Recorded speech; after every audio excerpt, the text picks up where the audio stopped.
నవత టీవీకి స్వాగతం. ముందుగా నవత టీవీ ప్రేక్షకులకి బోనాల పండుగ శుభాకాంక్షలు. తెలంగాణ ప్రాంతం ఒక ప్రత్యేకమైన సంస్కృతి సంప్రదాయాలకు నిలయం. ఇక్కడ జరిపే ప్రతి పండుగకు ఒక ప్రత్యేకత ఉంటుంది. అందులో ప్రతి ఆషాఢ మాసంలో వచ్చే బోనాల పండుగ ఒకటి. ఈ బోనాల పండుగ జాతర ఉత్సవాలకు ఎంతో ప్రత్యేకత ఉంటుంది. మరెంతో ప్రతిష్టాత్మకమైనటువంటి ఈ బోనాల జాతర గురించి విశేష కథనాన్ని తెలుసుకుందాం. భాగ్యనగరంలో ప్రతి సంవత్సరం మొట్టమొదటిగా గోల్కొండలో జగదాంబిక అమ్మవారికి బంగారు బోనంతో సందడి షురు అవుతుంది. ఇక్కడి నుంచే బోనాల సంబురాలు షురు అవుతాయి. ఒకప్పుడు తెలంగాణ వ్యాప్తంగా ప్రతి ఒక్క ఊరిలో బోనాల పండుగను ఘనంగా జరుపుకునేవారు. అందుకే ఈ బోనాల పండుగను తెలంగాణ ప్రభుత్వం రాష్ట్ర పండుగగా గుర్తించి ప్రతి ఏటా సర్కారు ఆధ్వర్యంలో నిర్వహిస్తూ వస్తుంది. ఈ నేపథ్యంలోనే ఈ ఏడాది తెలంగాణ సర్కార్ ఆధ్వర్యంలో బోనాల సంబరాలు ప్రారంభం కానున్నాయి. ముందుగా జగదాంబ అమ్మవారికి ఆదివారం రోజున ప్రత్యేక పూజలు నిర్వహించి పట్టు వస్త్రాలు సమర్పించనున్నారు. ఈ సందర్భంగా బోనాల నేపథ్యం, ఈ పండుగ ప్రాముఖ్యతలేంటో ఇప్పుడు తెలుసుకునే ప్రయత్నం చేద్దాం. తెలుగు పంచాంగం ప్రకారం జ్యేష్ఠ మాసం అమావాస్య తర్వాత వచ్చే ఆషాఢ మాసంలో తొలి గురువారం లేదా తొలి ఆదివారం రోజున గోల్కొండలోని జగదాంబిక దేవాలయంలో బంగారు బోనంతో సంబురాలు ప్రారంభమవుతాయి. ఈ ఏడాది జూలై 5న అమావాస్య శుక్రవారం రాగా జూలై 6 నుంచి ఆషాఢ మాసం ప్రారంభం కానుంది.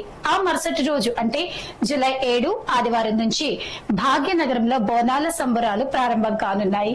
బోనం ఎవరు చేస్తారో తెలుసుకునే ప్రయత్నం చేద్దాం. తెలంగాణ సంప్రదాయానికి చిహ్నమైన బోనాన్ని మహిళలే తయారు చేస్తారు. బోనాల జాతర సందర్భంగా గ్రామ దేవతలైన పోచమ్మ, ఎల్లమ్మ, మైసమ్మ, బాలమ్మ, ముత్యాలమ్మ, మహంకాలమ్మ, పెద్దమ్మలకు పసుపు కుంకుమలు, చీరసారలు, భోజన నైవేద్యాలతో మొక్కులు చెల్లిస్తారు. తమ కుటుంబాన్ని సుఖశాంతులతో కాపాడాలని, తమకు ఏ ఆపద రాకుండా చూడాలని కోరుకుంటారు. ఈ బోనాలు తెలంగాణ రాష్ట్రంతో పాటు ఆంధ్రాలోని రాయలసీమ, కర్ణాటకలోని కొన్ని ప్రాంతాల్లో జరుపుకుంటారు. అన్నం, పాలు, పెరుగుతో తయారు చేసిన బోనాన్ని మట్టి కుండలో లేదా రాగి కుండలో వండి గ్రామ దేవతలకు సమర్పిస్తారు. అనంతరం బోనం కుండలకు వేపాకులు, పసుపు, కుంకుమతో అలంకరిస్తారు. కుండపైన ఓ దీపాన్ని కూడా పెడతారు.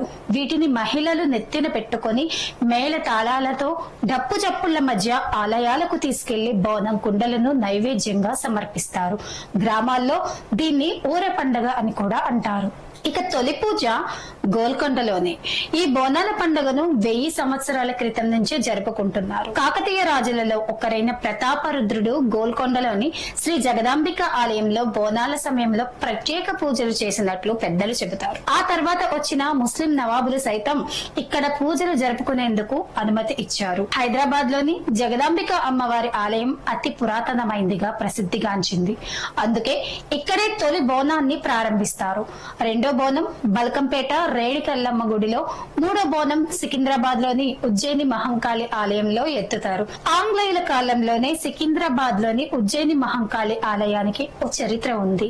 బ్రిటిష్ పాలన సమయంలో ఈ ప్రాంతానికి చెందిన సూరటి అప్పయ్య అనే వ్యక్తి ఆంగ్లేయుల రాజ్యంలో చేరిన తర్వాత 1813వ సంవత్సరంలో మధ్యప్రదేశ్ లోని ఉజ్జయినికి బదిలీ అయ్యాడు.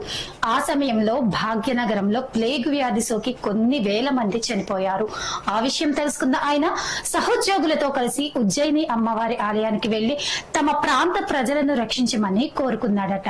అక్కడ ఆ వ్యాధి తగ్గితే ఆ ప్రాంతంలో ఉజ్జయిని అమ్మవారికి ఆలయం కట్టిస్తానని మొక్కుకున్నారు. ఆ క్షణం నుంచి వ్యాధి తగ్గిపోయిందంట.